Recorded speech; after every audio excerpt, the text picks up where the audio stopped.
Thank you, Julie. Good morning. Welcome to the Mount Diablo Unitarian Universalist Church. I'm the Reverend Leslie Takahashi, and my pronouns are she and her. For those of you who are visiting with us this morning, welcome. We are glad that you've chosen to spend part of this lovely day with us today. It's beautiful, the temperature especially. And you can also be outside on our patio, and we are so glad to have our folks online. Can we just turn and say hello to our folks online? That is great. Speaking of our folks online, some of our folks online have shared with me recently that they feel that no one is in the sanctuary because everyone's sitting in the middle where they can't see. So if you want to be really hospitable during our exchange of greetings, consider moving up where some of your friends might get a chance to see a glimpse of your face. So just a thought. So we are really glad that you're here. We hope that if you're visiting with us, you will take a moment and fill out a visitor's card for us, either online or at our visitors table. That also would be a place to ask to get a printed name tag, so we'd really like to have you do that. And you can also sign up for our next newcomer series, which will be restarting in just a couple weeks, 2 weeks from today, I believe, but on Saturday. So we also hope that you will join us as well. That will be great. So next week, our choir will return. It'll be our first return of our choir, and under the direction of Ondine Young, our new music director. And as part of that, it would be lovely if those of you who might have taken a choir stole home during the pandemic might consider returning it to the church. And Maura Mattingly would be very happy to hear from you if you have a choir stole. Yes. And that we'll look forward to the return of the choir. It's always a wonderful thing. Please note that our Justice Retreat will be next Saturday from 11:30 to 2. We'll have lunch. It's a great time to reconnect with our commitments about that. And we are in the process of conducting a gathering around the Sharon Salzberg book, Real Happiness, which is focused on meditation and mindfulness. It is not too late to join. There's some information in the Beacon which came out yesterday, and there's a couple copies of the book if you're interested in joining us. We're going to have a makeup for the first session this week, so we hope that you will join us. It is important for me to say, though I wish I didn't have to, that the congregation has been affected by a rather pernicious scam this week. You may have seen many messages from us. We tried to get in touch with you in all kinds of formats, including my 5 a.m. video. So there you go, right, exactly. So if it wasn't coherent, you'll know why. But please know that if someone contacts you and it does not seem like the correct thing, please know that it is. We do have a scammer. They're releasing about 100 inquiries every morning, and they've been doing it since last Wednesday. So please do not ever purchase gift cards because of a text or email that you receive, okay? So that's what we will say about that for today. So I didn't want to end my announcements on that note. We will not let the scammers have the last word, so I will say that today is the day that those who are ready to make the commitment of membership can meet me 15 minutes outside on the little table outside after the service, and we will sign the book together, which will be good, and we hope that there will be people who will join us. Welcome to this beloved community. Whoops, we have one more welcome.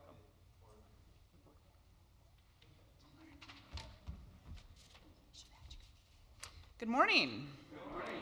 I'm Jana Contreras, a member of your Board of Trustees, and my pronouns are she and her. Welcome to our service. Mount Diablo Unitarian Church is a welcoming faith community. We begin our services by reading our mission together. We bring to life our Unitarian Universalist values as we seek truth and work for justice, nurture compassion and courage, reach out to each other and to our larger community of faith, bridge the divisions that wound the human family, transform ourselves and our world. This community exists because of the time, talent, and treasure that our members and friends share. please check out the just-in-time section of our weekly email and our newsletter and the just-in-time board in the Borton Hall to connect and contribute. The best way to learn more about us is to sign a visitor's card online or at our umbrella table to receive the This Week at MDUC email on Fridays. While we are no longer requiring masks, our expectation is that those who are inside are symptom-free, especially as this area is now experiencing more COVID cases at the time. And last but not least, next Sunday, big change coming. You all get an extra 15 minutes to sleep in or make your coffee, because starting next Sunday, don't forget, service will be starting not at 10:15, but at 10:30. So 10:30, 15 more minutes to sleep in, extra cup of coffee. All right, welcome. It's good to be together. Please rise in body or spirit for hymn 361, Enter, Rejoice, and Come In.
We are joyful and rejoicing to be together today, so let one another know that as we exchange greetings.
Hi, I'm Glenn Kim. My pronouns are he and him.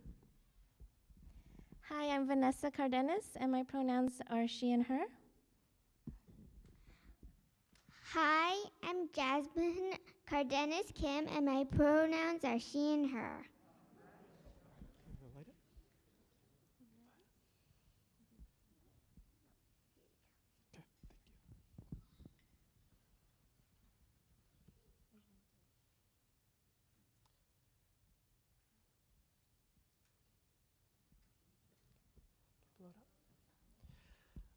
Today we're sharing a quote attributed to the poet Saint Kabir.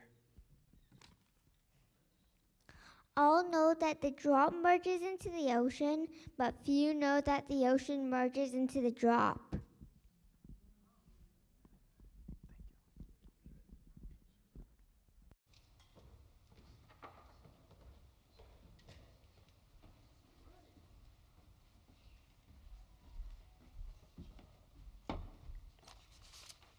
Hello, folks. I'm Peter Morse. I'm your worship associate, and my pronouns are he, him, and his, and I'm gay. Well, it's Labor Day, so just as a reminder, this is the last weekend that white shoes are allowed in the sanctuary. It's also Water Sunday. For most of us, the Labor Day holiday, besides putting our white shoes in our winter storage closet, it does represent the passing of the dog days of summer and the quickening pace to address those deferred tasks that we avoided because we were off on summer vacations.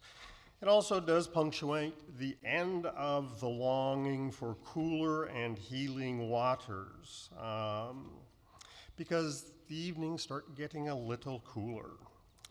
Perhaps like me this summer, you have been drawn to waters that you have joyously splashed in, perhaps along sandy beaches, body-surfed roiling waves, or canoed flat-watered rivers, rafted through scoured canyons, like my husband did through the Grand Canyon this summer, or maybe plunged into mountain lakes, a favorite activity of mine. But hopefully, like me, you have not spent countless hours in California pools with inadequate sunscreen,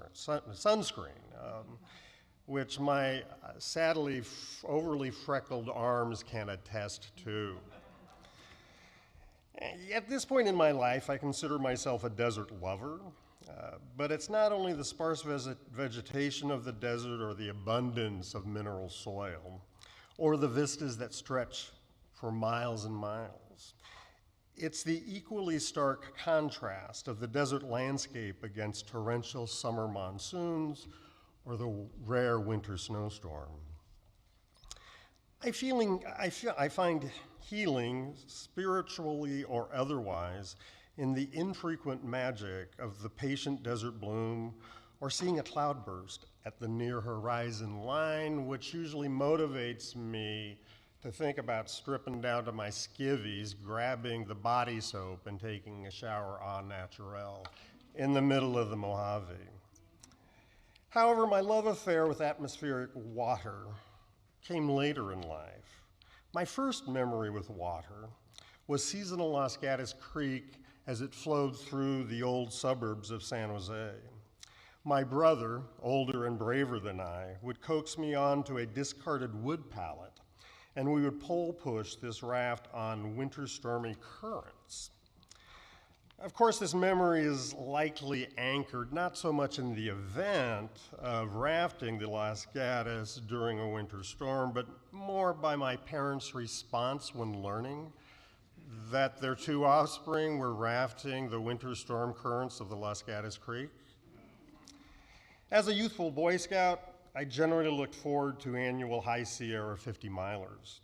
I marveled at the second scouring of rock finely polished by the gushing winter runoff as sheets of water propelled by gravity cascaded over long ago glaciated granite. In college, I found a still favorite spot below Donner Summit named Royal Gorge, which funnels the headwaters of the American River down the western slope of the Sierra. I stumbled upon it in the late 1970s when a buddy of mine was fly fishing, and I'm not a fisherman. I don't have the patience for it. And I meandered off, finding tree blazes that I learned later were initially placed by the Civilian Conservation Corps.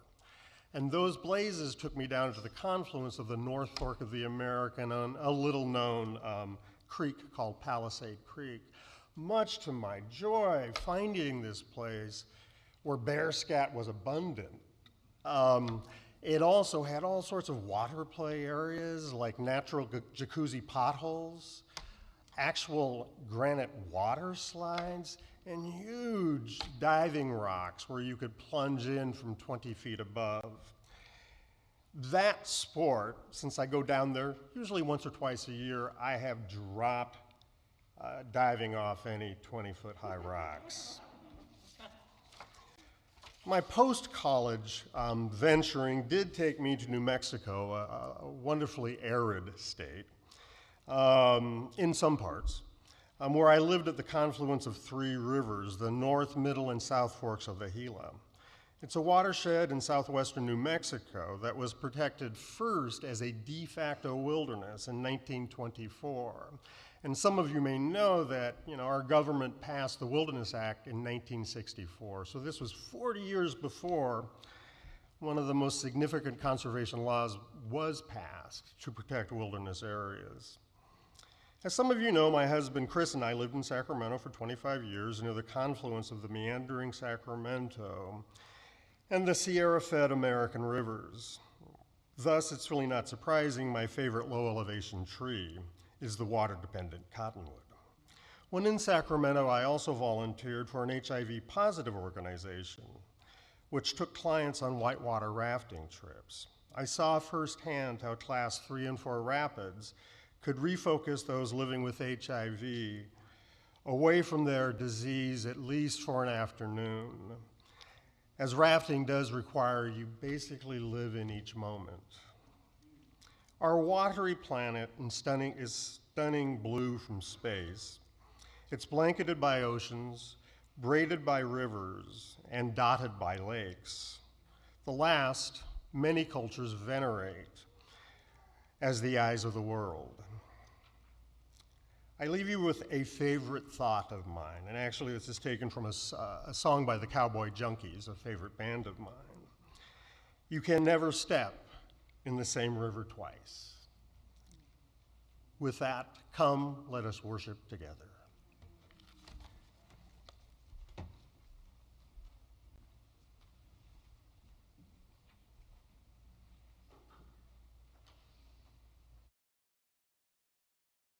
Good morning. And I have the honor of inviting all of those who are young and young at heart to come forward and hopefully help me with a little bit of magic, mystery, science.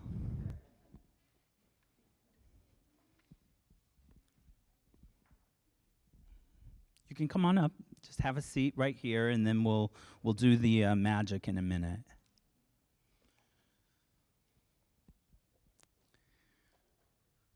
So back in 2019, seems eons ago, it wasn't, but it does seem that way, I joined the young adults and the youth of this church on a wilderness trip to Arizona at the border, where we learned about the challenges that people face as they migrate across the Mexican and Arizonan borders.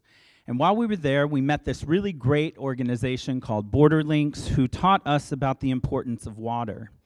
And part of our experience there was to take gallon jugs of water and trek into the desert on the path of the migrants and leave those gallon jugs behind so that people who were traveling might have some water, because water is super important to all of us, right? Did y'all know that 60% of your body is made up of water, roughly?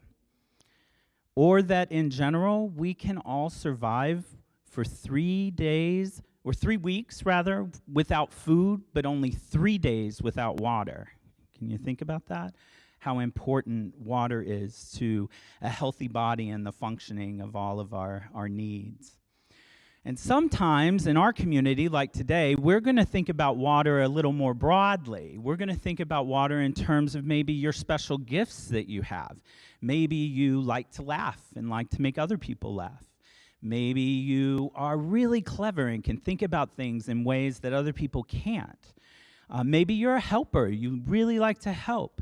Maybe you're really super good at Fortnite. I'm getting better. I'm still not very good. We all have unique talents that make us special in who we are, and today's purpose of the water communion is to combine all of our individual bits of water, those things that are important to us, into something bigger, something more than just any one of us alone.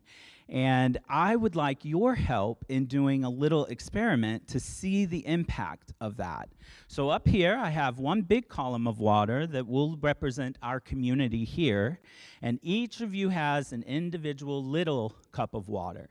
And so one by one, or come on up and grab yourself a little bit of water and pour it into the big water and see what happens when we add our individual contributions to a community.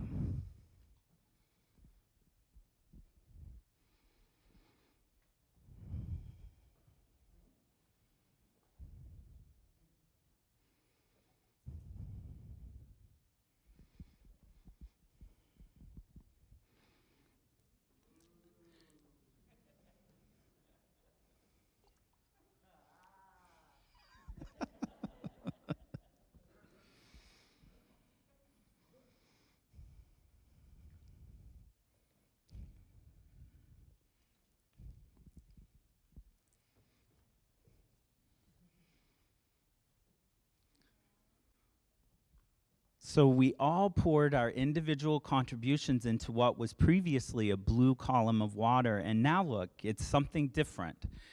Not the same, but something different, something special, something more than. So as we celebrate today one of our rituals in our faith tradition, the water communion, try and keep in your heart those things that make you special, those things that you want to contribute to the world around you.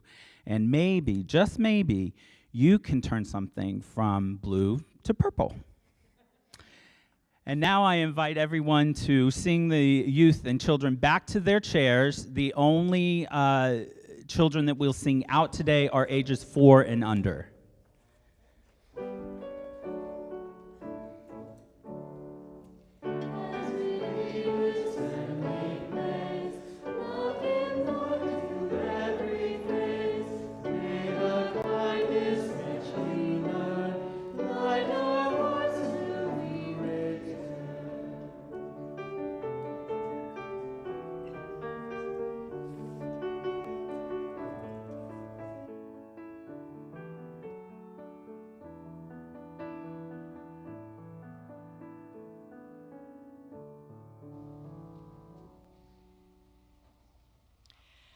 So this service traditionally has been a little bit of a homecoming service for this community, a chance to come back together after the movements of the summer. And because we are still regathering as a community after these last 3 years, we want to particularly enjoy and celebrate that. I want to say to those youth and children that are still in the service that we have prepared a bingo card for you, a special card, and I think Forrest is going to distribute it to you, yes. Okay, Jameson is going to. And so if you'd like one, and then if you're an adult who would feel like you'd concentrate better in listening, if you had a bingo card, we probably have some extra ones that you can have as well. For those who are under 18, there might be a prize for completing your card. I can't be responsible for those of you over 18. But let's take a moment and just once again, turn and look around and see who's near you. And if you're sitting in the back, consider moving up, because some of the people who are cheerfully sitting in the front have very few people near them. Let's just take a moment and say welcome to each other, to our neighbors seating near us. And may this be a practice we do throughout the year.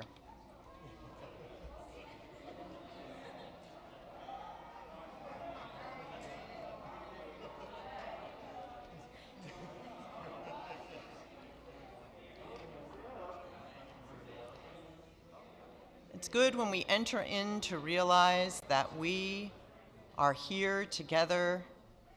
And let us also now all turn and wave once again to those joining us online, because we're so glad to have them with us as well, even if they can't see those of you in the back.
Thank you.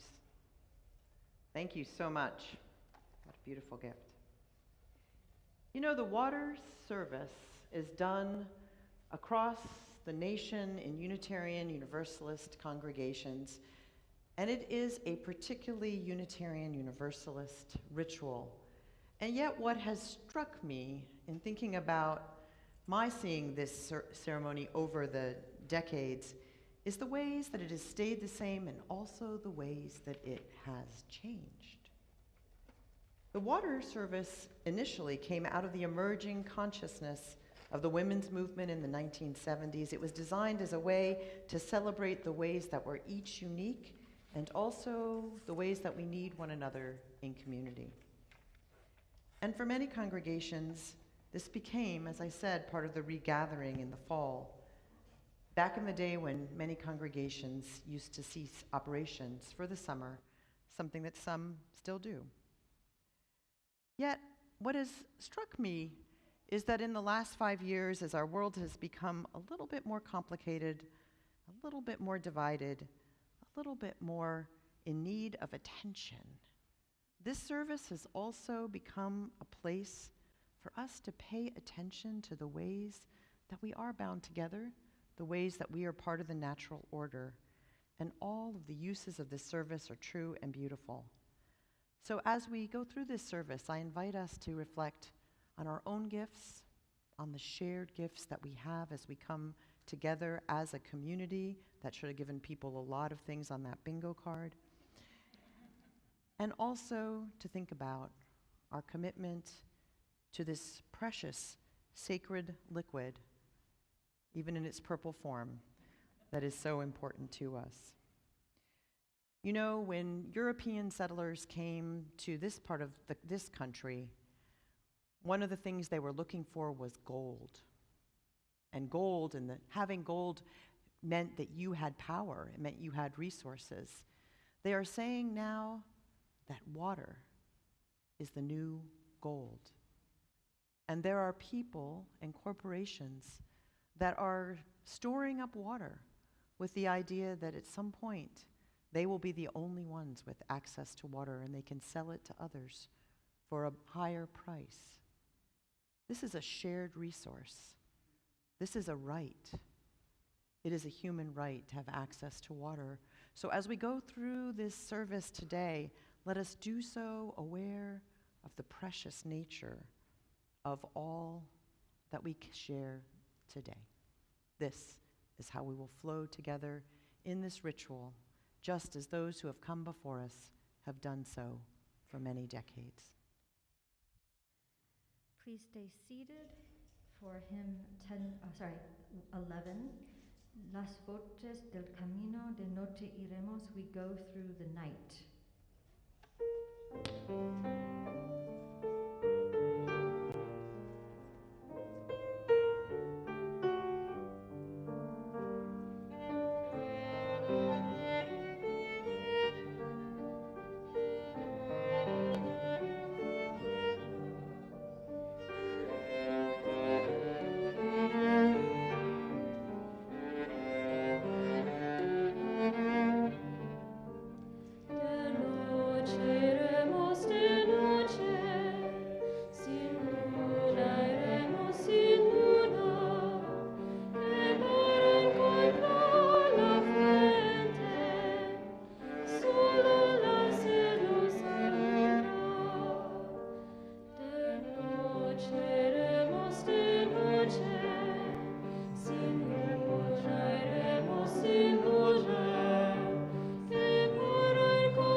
We go through the night with no moonlight.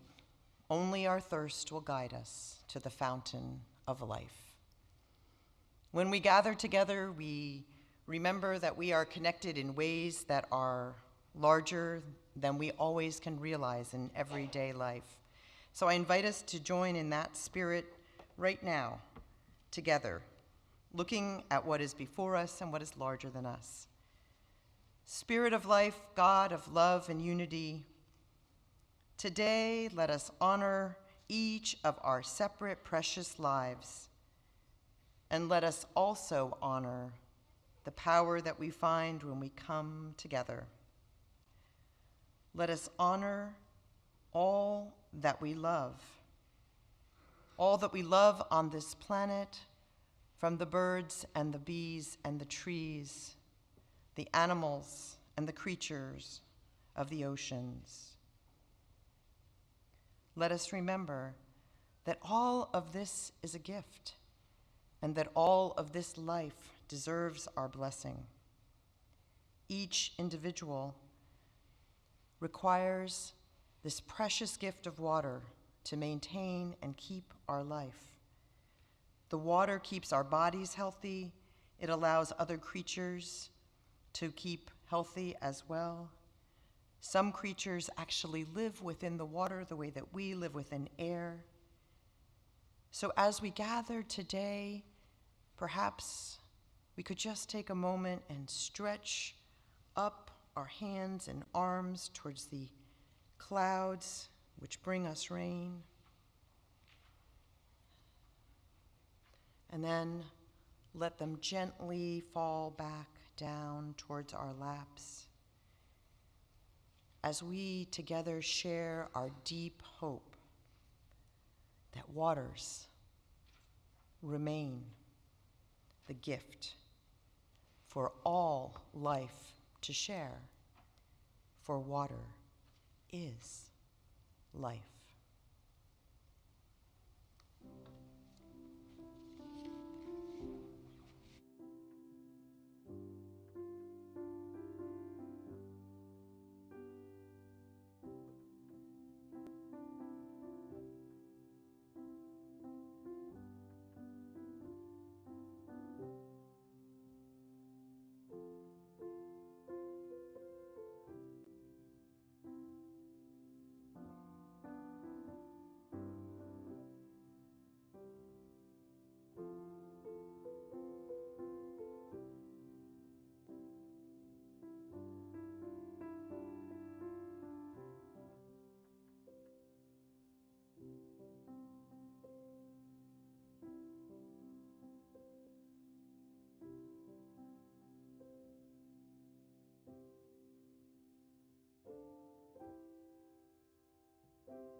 Good morning. My name is Janice Davis. I'm a member of your Board of Trustees, and I use the pronouns she, her, and hers. I just wanted to let you know that last month, my husband and I celebrated our 55th wedding anniversary. Yay! Well, for those of you who know us, you will know that I got married quite young. I was not a child bride, but nonetheless, over the past 55 years, Pete and I have traveled together with friends, with family, by ourselves, to majestic peaks and canyons and ranges, Mount Rainier, Mount Lassen, the Canadian Rockies, the Sierras, the Tetons, and the Sangre de Cristo Range, marveling all the while at the beauty and the breathtaking awe of high elevation, as well as the lakes, streams, rivers, geysers, and waterfalls that are adjacent to some of these summits. We've always been impressed by the power of water, the ocean water, and the water in these very special places, the places that we want to preserve for our children and grandchildren. Here at MDUUC, we acknowledge the interconnected web of life and the challenges for our planet.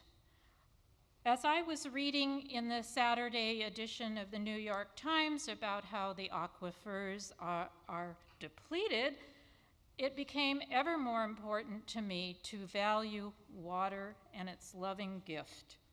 We work here at MDUUC for climate justice and know that we must take seriously the covenant that we have with the earth. We as a congregation can celebrate the natural beauty of our campus with its redwood grove, butterfly and memorial gardens, turkeys and deer families by expressing appreciation for it, and as well as the vision and inspiring worship of our leaders. We can support this important work for climate justice, for our planet, for ourselves and our families by giving of our time, talent, and now our treasure. The ushers will now gratefully collect our offerings.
please join me in dedicating the offering.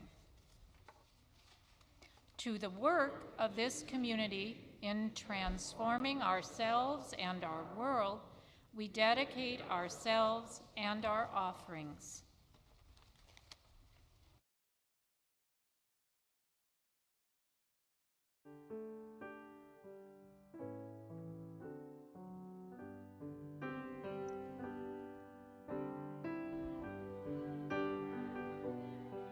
I've got peace like a river. I've got peace like a river in my soul. I've got peace like a river. I've got peace like a river. I've got peace like a river in my soul. And if we could now begin the sharing of waters. This is our ritual of renewal every year. And we begin by pouring into this bowl the waters from our previous year, water that we have purified and used in our ceremonies of child dedication, our animal blessings, and other rituals throughout the year. So as we do this, I invite you to take a moment, those of you who have brought water, and to think about what it is that you are offering to the community, that your water represents for you, something that is significant to you. And as you came in, you were given a post-it note to remember to write down just a brief phrase or sentence that represents what your water represents to you today.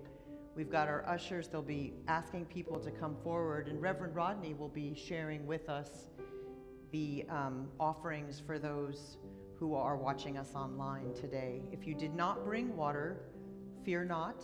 You can still participate. We will have some water that you can pour to represent the water that you are carrying. And we will be asking people to share from this area so that those online can fully see those who are sharing with us today. Let's take a moment and think about what our water represents. Maybe we could re-sing the first verse. I've got peace like a river. I've got peace like a river. I've got peace like a river in my soul. I've got peace like a river. I've got peace like a river. I've got peace like a river in my soul. And if the ushers could let the back rows could come forward, we're going to come up through the side aisles and back down this way. So anyone who brought water to share or who would like to share, please come forward. I am pouring my water in today to represent the water that I collected during our rains in the winter, which until I think through this week has been one of the sole sources of water for my gardens this year.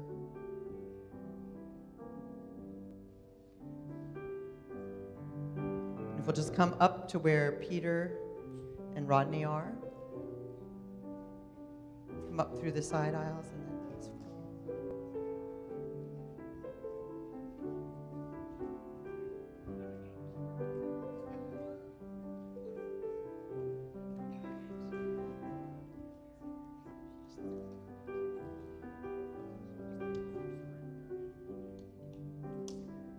Oh, my water represents unity and harmony.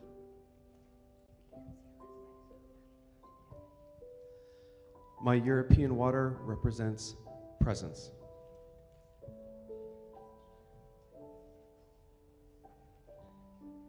This is for the tomato plant that I cared for all summer.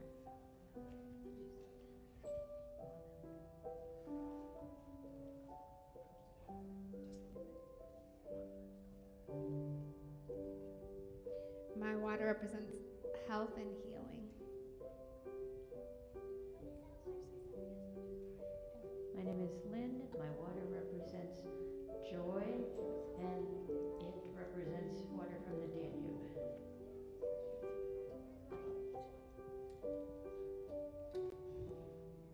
Hi, I'm Ed Lampo. This water is from the Columbia River in Washington, from Monterey Bay, and my backyard.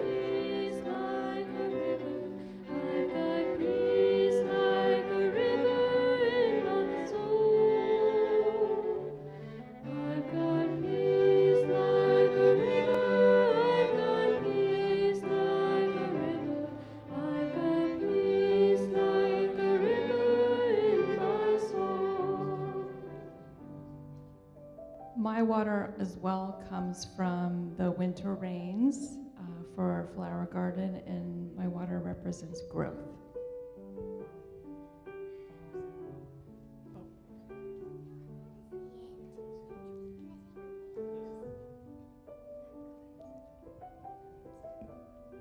I'm Jasmine, and my water represents my home and the blessing of life.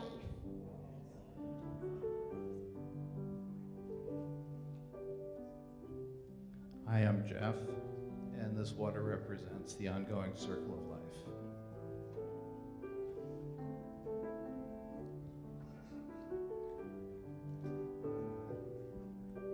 The water I'm going to pour represents the Cheyenne River in part of North Dakota, from where I grew up and where I visited every year except two. Once when I lived in Europe, we missed a year, and once during COVID. Oh, Marianne Kessler.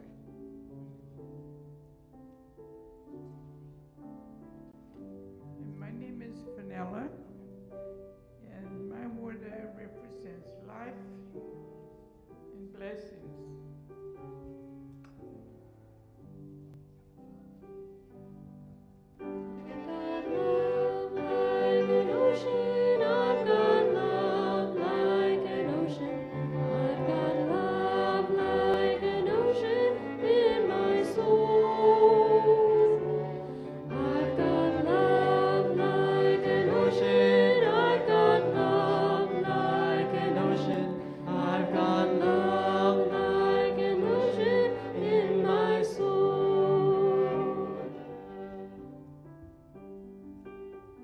This is tap water, presumably snow melt from the Sierras, but today it represents the beautiful water vapor that has joined us overhead for our service.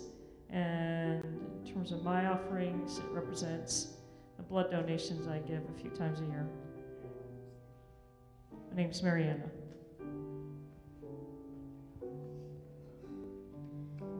Hi, my name is Ronnie. I brought water from my endless supply in my car that I use to stay hydrated. For me, this water represents self-love and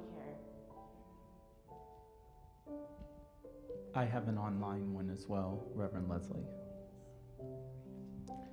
So this is from Ann Piper. My water is from my home. It represents music. And one other one, Julie Yip writes, my water is from Mount Shasta. It energizes, cleanses, and lifts me spiritually.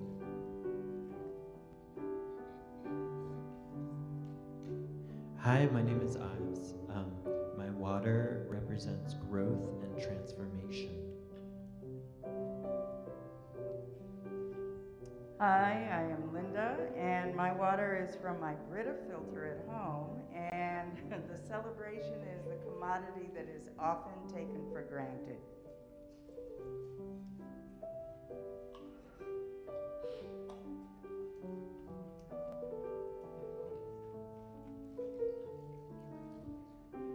My name is Perry. My pronouns are he and him, and this is clean water from home that is a prayer of hope for the millions in the world who don't have clean water to drink.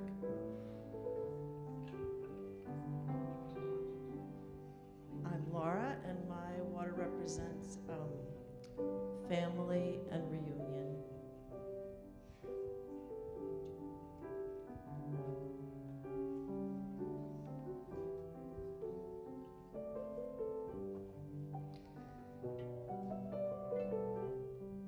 My name is Ben, and my water represents family.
My name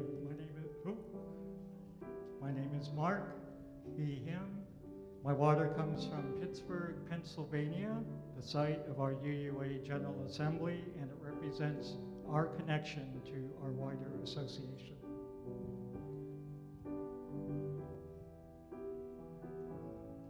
My name is Holly. My water comes from my home and represents healing and rest.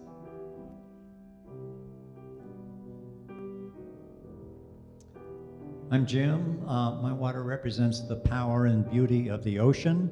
It's from the Oregon coast where we spent several wonderful days with family.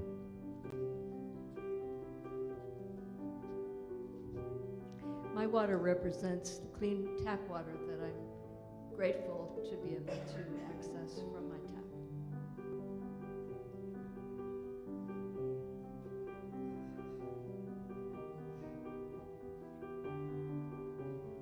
I'm Bob Maxwell, and this tap water represents the time I spent teaching summer school.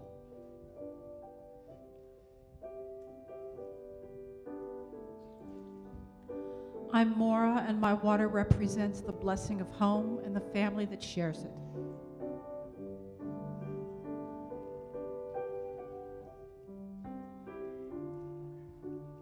I'm David Stanley. This water is the same miraculous fluid in which life started millions of years ago.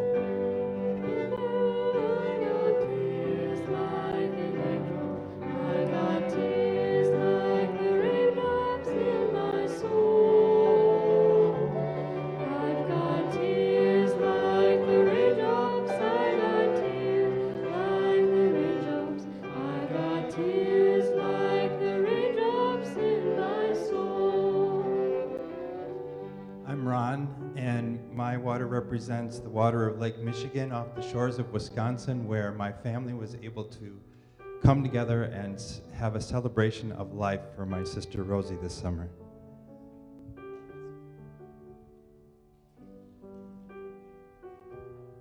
I'm Sharon. My water comes from my hometown in Massachusetts, and it represents the blessing of loving family. I'm Nancy, she, her. My water represents this place and these 6 people, individuals, who give us the flowers every week.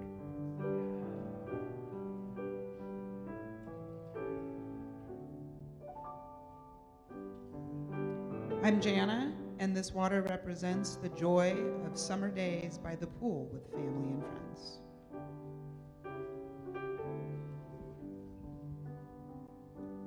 I'm Paikea. I use any pronouns.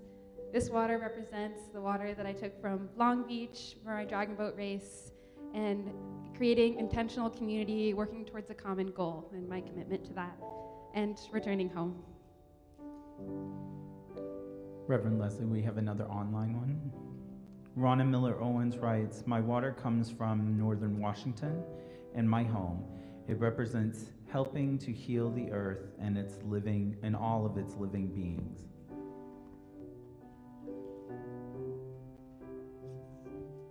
My water comes from Coos Bay and Bandon off of Oregon. First time I visited there for a couple of days. And also meeting people that are different. And it's been really nice chatting with people. My name is Tom, and this water is the water of community and hope and health.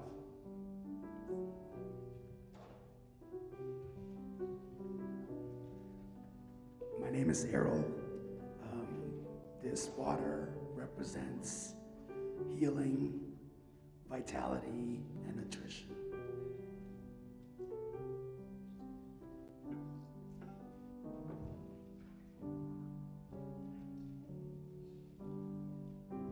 Hi, everyone.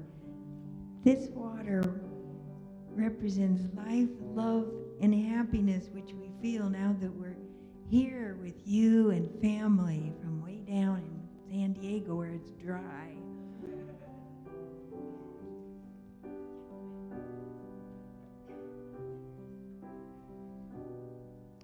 My name is Daniel, son of Gene, son of Abraham. The water which I draw from my beloved community represents the Karkine people whose land we in Vallejo occupy, the people of the Karkine tribe.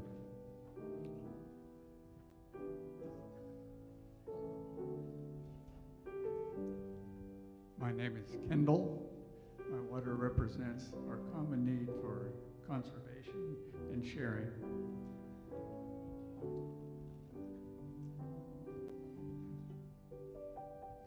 Hello, we're Laurel and Don. This water from the raging Merced River in Yosemite this May represents exuberance and renewal.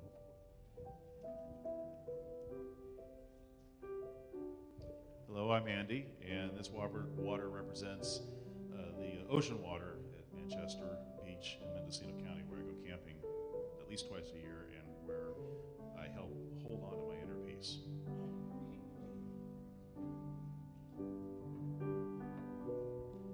Hi, I'm Janice, and this small amount of water is a reminder that I need to save more water.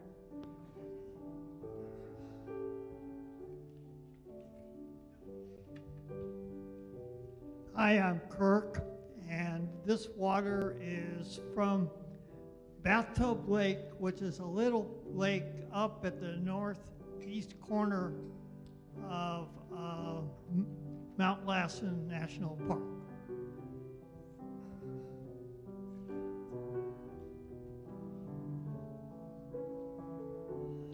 Hi, I'm Nasa, and this water represents water that I crossed by ferry from Seattle to Poulsbo, Washington while visiting my dad's this summer, and carries a wish of hope and healing.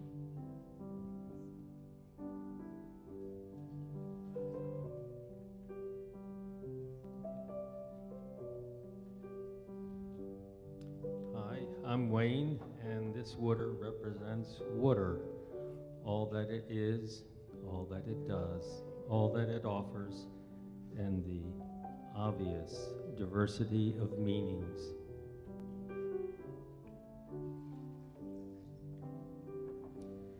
I've got peace like a river, I've got peace like a river, I've got peace like a river in my soul. I've got peace like a river, I've got peace like a river, I've got peace like a river in my soul.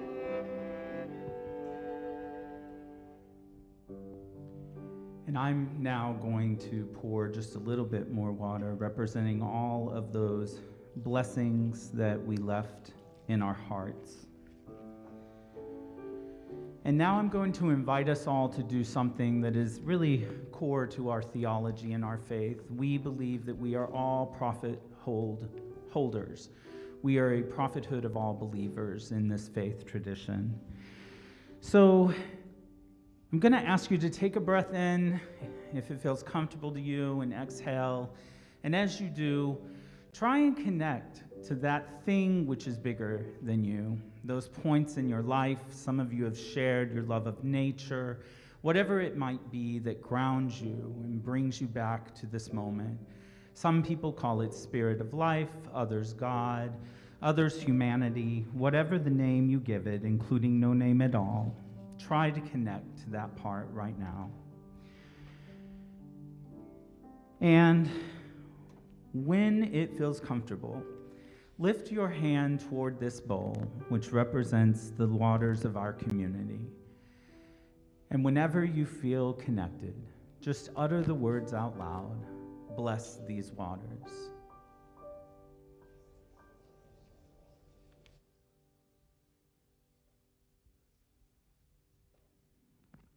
Amen, Ashe, and blessed be.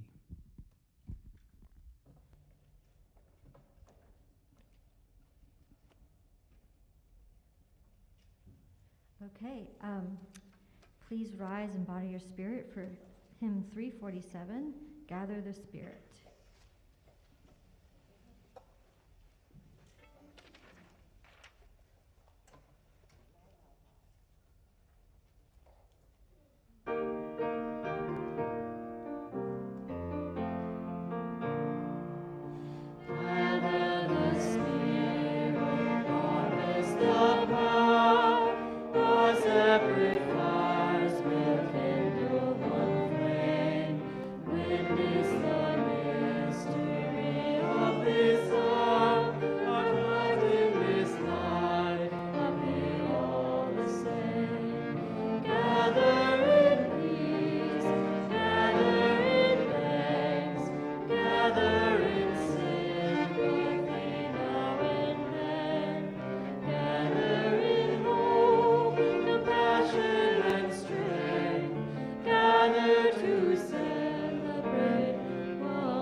I invite you to take a moment as we gather and look around one more time. And if you're online, I invite you to say hello one more time in the chat. It is a blessing to be together and something that none of us should ever take for granted again. It is so good to be gathered home together. The tradition in this service is that as the postlude is played, some of us will come forward to get some water, which we will carry to the garden, and we'll say a word of thanks for those who came before us, those ancestors who made it possible for us to be here today. May this service remind us of the everyday miracle that is water in our life, and the everyday miracle that is our own individual nature, and the everyday miracle that is community. May we carry all of these and the gifts they give us out into the larger world, and may we go in peace.